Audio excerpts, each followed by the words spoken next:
Olá, esse módulo que nós vamos estudar agora é de Teologia Contemporânea. É um módulo que nós vamos quero compartilhar com vocês algumas coisas para você poder, quando você estiver lendo o conteúdo, você ter uma noção do que você vai estar estudando e está sendo apresentado para você. A Teologia Contemporânea é o estudo de Deus contextualizado com o nosso tempo e a evolução dos dogmas e os pensamentos formados a respeito das doutrinas bíblicas frente aos desafios dos nossos dias. Para conhecermos melhor, devemos vasculhar a história, na história da teologia e os fundamentos da teologia contemporânea. Quando nós passamos a teologizar, ou seja, nós estamos estudando teologia desde o Éden, para podermos delimitar um tempo de partida louvável que comece com a teologia patrística. Isso é a teologia desenvolvida pelos pais da igreja, os discípulos, os apóstolos e os seus escritos até chegando em Agostinho. Então, para isso, vamos fazer uma delimitação, vamos marcar, para podermos entender um pouco dessa teologia e saber como ela tem mudado e como ela tem atendido o interesse do homem contemporâneo. Ela foi nascida para combater as heresias orientais no que se diz respeito principalmente a doutrina da pessoa de Cristo, sua divindade, a sua obra, Foi responsável pela elaboração dos credos e que defendiam a fé cristã, bem como a exclusão dos hereges. Então a teologia contemporânea ela vai trabalhar dentro dessa perspectiva para poder trazer uma proteção e um conceito firmado para o povo que creia que Deus é o Senhor.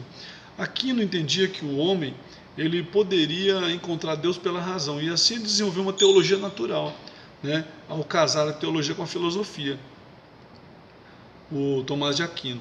Então, na realidade, Tomás de Aquino foi um grande conhecedor, da doutrina, da sua doutrina, até hoje ela é utilizada pela Cúria Romana.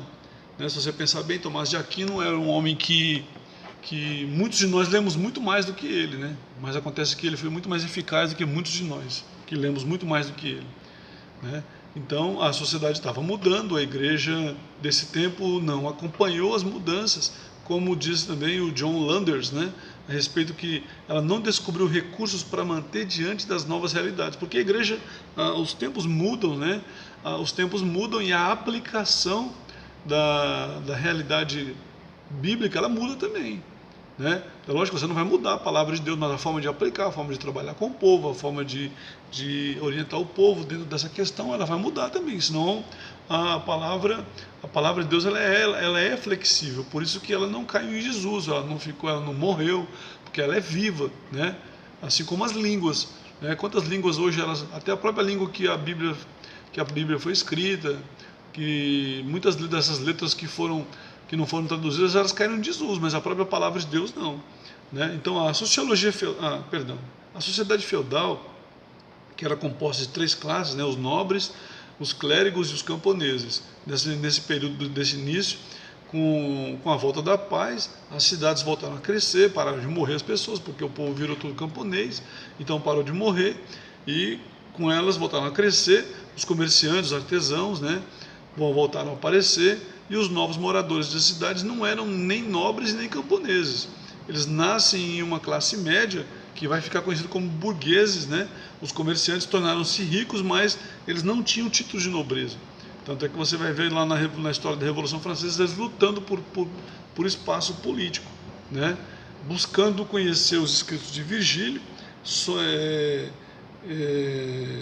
Ovídio e entre outros que dominaram no seu próprio tempo na Renascença. Então, em contraste com um período de 1000 anos que o iluminismo chama de trevas, que eles chamam de trevas por causa do domínio da Igreja Católica, onde vão emergir esses pensadores.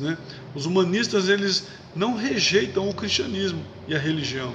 Isso faz com que eles também buscassem a indagação sobre a Bíblia e nos seus originais. Eles vão procurar estudar sobre isso. Por quê? Eles vão buscar estudar sobre isso, porque o estudo desses conteúdos bíblicos vai dar base para aquilo que eles passam a ensinar. Eles descobrem que, pelos estudos de que os padres do seu tempo não conheciam o grego e o hebraico, mal rezavam a missa em latim. Mas o importante é que descobriram que havia uma lacuna uma distância muito grande entre o cristianismo apresentado no Novo Testamento e a prática da igreja de sua época. Então, a teologia, ela vai mostrar, ela é reveladora, ela mostra como isso vai acabar acontecendo, como a distância, né, entre a prática religiosa da Igreja Católica e a fé dentro da Palavra de Deus. Com as invasões dos bárbaros, a queda, né, de Constantinopla em 1453, marcou o início do período da história que nós chamamos de história moderna, né? Tempos de grandes navegações, conquistas de portugueses e espanhóis de novos territórios, tempo de renascimento artístico, literário, avanço em todas as ciências, matemática, física, entre outras. Então, com isso, né, com o declínio de Roma, os reis conseguiram centralizar o poder da pessoa deles, né, e começavam a rejeitar a autoridade do Papa como representante de Deus, e na terra contestavam o domínio temporal sobre as terras, e dentre muitas outras arbitrariedades causadas pela igreja. Com isso nós vamos dar início, né, vai dar início àquilo que vai ser chamado de reforma protestante. Martinho Lutero, ele percebeu muito bem a oportunidade e ele começou a criticar o comportamento da igreja católica, né? Foi com essas atitudes. A teologia dos reformadores era também um retorno aos antigos escritos e às escrituras.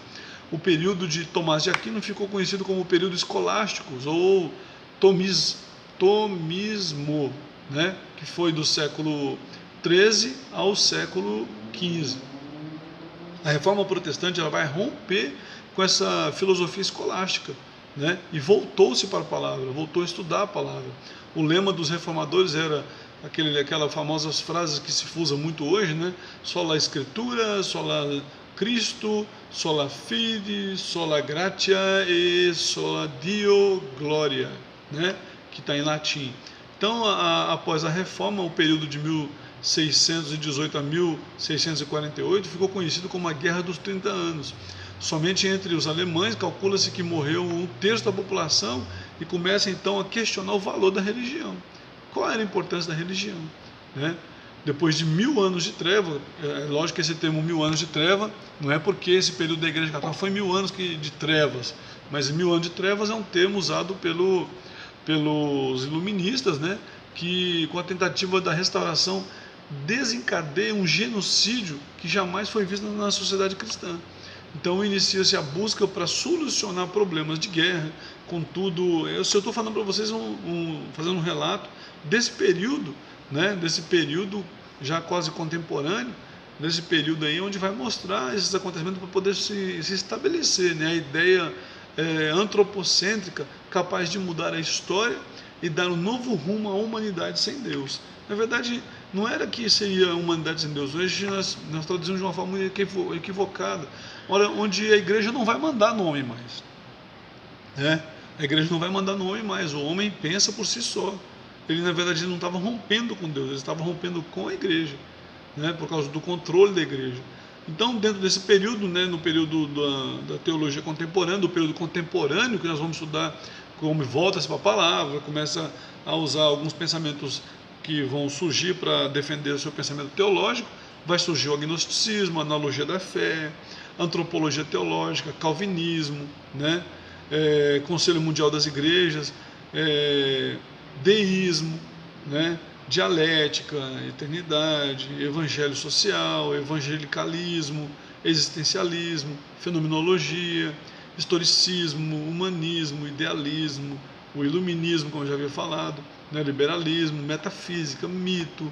São inúmeros pensamentos dentro dessa teologia contemporânea que vai abordar questões relacionadas ao próprio Deus e como entender a Deus e Deus dentro da sociedade. A teologia contemporânea que nós estudamos hoje por nossos dias é a teologia do século XX. Em sentido real, ela nasceu em 1919 e seu iniciador foi um jovem pastor chamado Karl Barth, né, que ele viveu no período de 1886 a 1968. Ele foi o pivô teológico na história e anuncia uma nova era teológica, considerando como marco o seu comentário da carta de Paulo. Então, como marco da teologia contemporânea, é a carta de Paulo aos Romanos, em 1919, comentada por Karl Barth, né? Então, ele, em termos corretos, né, a teologia contemporânea trata de estudos acerca da teologia na sua maior particularidade no século XX. Tá? Então, esses períodos anteriores que eu falei para vocês, ela vai ser contemporânea dentro do período mais do século XX. Então, esse século que esteve comprometido com uma pluralidade de teologias, né, de caminhos, de muitas reflexões sobre o mundo, sobre Deus, sobre o homem, né, antes de refletir sobre a teologia do século XX, é imprescindível que a gente possa verificar a teologia contemporânea e suas bases assentadas nos séculos anteriores, como o século XIX, Immanuel Kant, né, que foi um pensador que muito profundo, né, ele sistematizou a confiança do homem moderno na capacidade da razão, para tratar todo o material em sua capacidade e em sua incapacidade para se ocupar do que vai mais além. Assim, um conjunto novo de pressupostos religiosos moldou o pensamento do homem moderno, né? O iluminismo mesmo, ele se qualificou no século 17 e 18, construindo a história intelectual do Ocidente, enquanto a cosmologia da Idade Média era percebida como um sistema orgânico. Na modernidade, tudo passou a ser relativo e fragmentado, né? A era da razão toma corpo, de modo que o homem passou a ser visto como um centro do universo. É o homem que pensava Deus, né? Deus já não era mais visto como o autor da criação, e se era, não poderia intervir. A religião não mais doutrinava a vida humana, mas a produção científica, né? Então, assim, quando a gente vai para a questão da teologia contemporânea, a gente precisa tomar cuidado, porque a teologia contemporânea hoje, se você for ver, ela tem as suas próprias formas de interpretações. Vou dar um exemplo para vocês da teologia contemporânea: o pentecostalismo, né, o neopentecostal, essas doutrinas, esses pensamentos que vão surgindo aí, onde eles vão adequando a igreja para esses pensamentos, né? Nós temos a teologia, o estudo teológico dos curiosos, que vão estudar a teologia de forma curiosa, né? Que às vezes vão apregoar crendices que atendem seus interesses, suas necessidades. Então, nós estamos vivendo um período onde Deus, ele passa a ser um Deus que ele configura o pensamento do ser humano, né? Sendo que Deus está além do pensamento humano, né? Ele está além do pensamento humano, ele está além das ideias humanas. Deus, ele não cabe no pensamento humano. Então, essa teologia contemporânea, ela vai ser criada, essa do século XX, agora no final do século XX, ela vai ter alguns pensamentos que vão ser adequados ao interesse humano, dentro do próprio interesse humano, para poder desenvolver o pensamento humano. Então, eu quero partilhar com vocês esse pensamento, essa ideia de que nós podemos entender a teologia contemporânea como um instrumento moderno que se atende e traz forma para o cristianismo, né? Hoje o cristianismo está sendo moldado de acordo com esses pensamentos. Por exemplo, nós temos alguns pensamentos dentro da teologia contemporânea, por exemplo, a espiritualidade, a prosperidade, a libertação. São pensamentos que vão mover a igreja, né? Que vão mover a igreja no final já do século XX. E hoje o neopentecostalismo, que surge dentro das igrejas, ele surge com um pensamento formado a partir de uma ideia de que Deus ele se torna o servo dos homens, né? Então essa teologia contemporânea, ela vai ser criada onde o homem está pensando por Deus, o homem está pensando em Deus, pensando Deus, é Deus sendo pensado, né?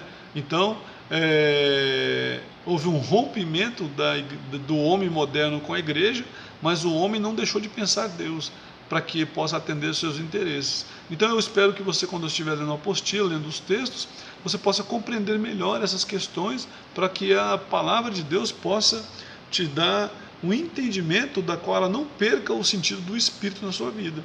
Então eu espero que Deus te abençoe e que você possa fazer um bom estudo dentro do conteúdo da nossa do nosso módulo de Teologia Contemporânea. Deus abençoe e fique com Deus.